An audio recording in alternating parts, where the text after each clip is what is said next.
उसमें और आज के समय में, हमारे समय तो इतना ज्यादा ऑप्शंस नहीं थे करियर के लिए, पर आज बहुत सारे ऑप्शन हैं। आज आप अगर अच्छे चित्रकार हैं तो आप उसमें भी अपना करियर बना सकते हैं, आप स्पोर्ट्स पर्सन हैं उसमें भी आप करियर बना सकते हैं, आप अच्छे डांसर हैं उसमें भी करियर बना सकते हैं, या आप अच्छे लेखक हैं उसमें भी करियर बना सकते हैं। यहाँ तक कि अगर आप अच्छा बोलने वाले इन्फ्लुएंसर, आज आप जैसे सभी हमारे युवा जनरेशन जानती है, इंस्टा में सब जुड़ी होगी, फेसबुक में जुड़ी है, तो आप जानते हैं कि इन्फ्लुएंसर भी चाहे अच्छे रूप में या बुरे रूप में एक बहुत अपनी अलग छाप छोड़ते हैं।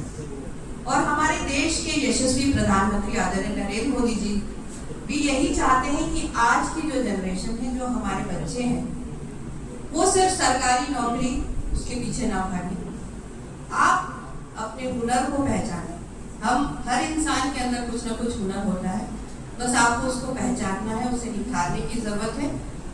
और अभी बिजनेस हो, स्टार्टअप बिजनेस है, बहुत सारे जो नए नए आइडिया लेके आज के युवा अपना एक नया मकाम बना रहे हैं। आप लोग देखते होंगे, और मैं तो चाहती हूँ कि जितने बच्चे यहाँ हैं, आप अगर हर कोई जुड़ा है, नेट से जुड़ा है, इंटरनेट से जुड़ा है, इंस्टा से जुड़ा है, तो आप उसमें फालतू की रील्स मत देखिए, जरूर ऐसी चीजें देखिए जो आपका जीवन को एक अलग दिशा दे।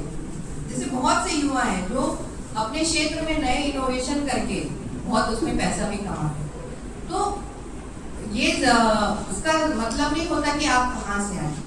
अगर हमको लगता है कि हम ग्रामीण क्षेत्र के हैं, हम इंग्लिश इतने अच्छे से नहीं बोल पा रहे हैं, तो हमारा भविष्य नहीं है, ऐसा नहीं है। कोई भी भाषा सीखने की इच्छा होनी चाहिए।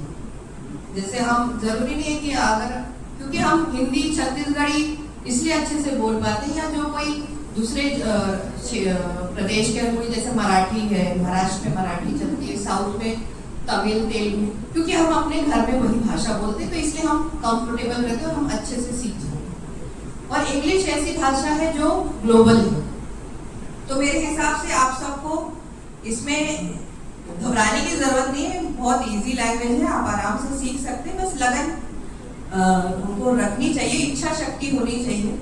और ग्लोबल लैंग्वेज सीखने का मतलब यह है कि आपको ज्यादा अवसर मिले। और मेरे हिसाब से तो यहाँ जितने बच्चे हैं सब कृषि परिवार से ज्यादा होंगे, सबके पास बहुत सारी जमीनें हैं जहाँ हम खेती करते हैं, तो आप लोग उसमें भी एक नई सोच के साथ अपने माता पिता का जो कृषि, हमारा जो परिवार है, उसको आगे ले जा सकते हैं। आज आप लोग देखेंगे कि लोग बाग विदेशों से MBA जो करके आए हैं, वो आके आज हम कृषि जो है उसमें अपना नाम बना रहे हैं। बहुत सारे ऐसे नए नए इनोवेशन करके ऐसी पैदावार कर रहे हैं, औषधि जो होते हैं, जो पौधे, उसको उगा के लाखों करोड़ों कमा रहे हैं। मैंने तो ये भी पढ़ा था एक जगह कि बॉम्बे में एक छोटे से कमरे में उन्होंने ऐसा टेम्परेचर बनाया है और केसर उगाया है जो कश्मीर में होता है। तो आइडियाज लाने की जरूरत है, और आप लोग अभी उस उम्र में है जहां आपके पास बहुत सारे नए नए, आप लोग जब जैसे पढ़ते जाएंगे आपको बहुत सारे आइडियाज आएंगे, कुछ उसमें अच्छे भी होंगे, कुछ बुरे होंगे, पर उसे लिखना चालू करें।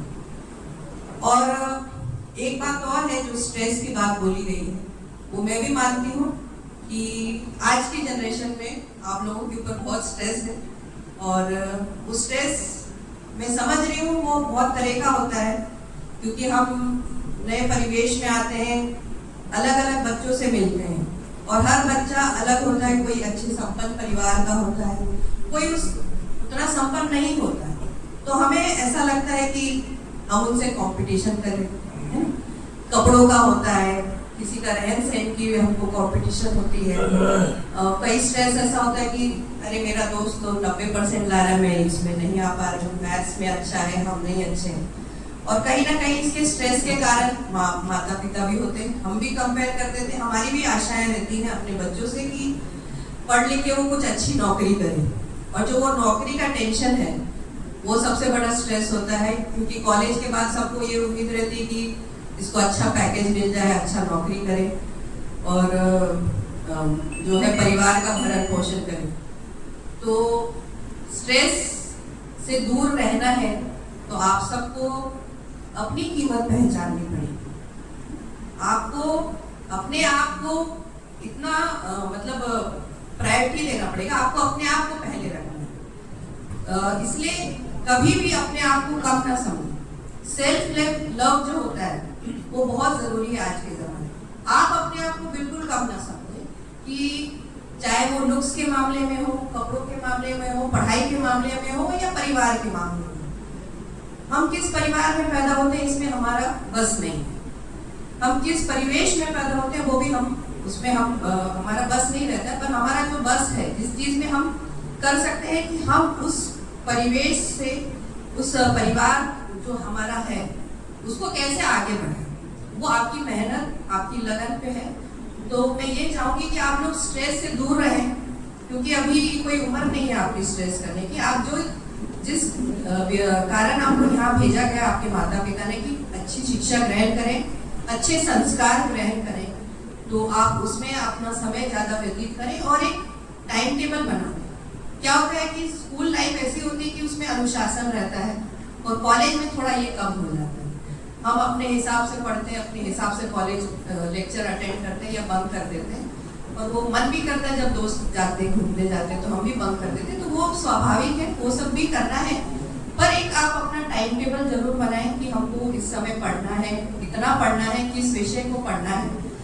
तो अगर आप अनुशासन अपने जीवन में लाएंगे और ये जो अपना समय है इसको फालतू इधर उधर व्यर्थ ना करते हुए, वेस्ट ना करते हुए, वो अपना एक जो आपकी जो एक होना चाहिए गोल है, जो एम है, आपको जो बनना है, उसमें आप अपना पूरा एनर्जी लगाओगे, आप जरूर अपने भविष्य एक अच्छा भविष्य आप सब बना सकते हो। और योगा जरूर करिए, मेडिटेशन करिए, खुश रहिए और अपने माता पिता का सम्मान जरूर करिए। और खासकर लड़कियों से मैं यही कहना चाहूंगी कि आपके माता पिता आपके ऊपर बहुत भरोसा करके आपको भेजते हैं, और लड़के भी, लड़कियां ही कि लड़के भी, तो बुरी आदतों से जो है, क्योंकि इस समय हमें ऐसा लगता है कि ये सब चीजें बहुत अच्छी है, पर आप जब बड़े होंगे, आप जब हमारे उम्र में आएंगे, तब आपको समझ में आएगा कि हमारे माता पिता हमारे लिए अच्छा ही बोलते थे।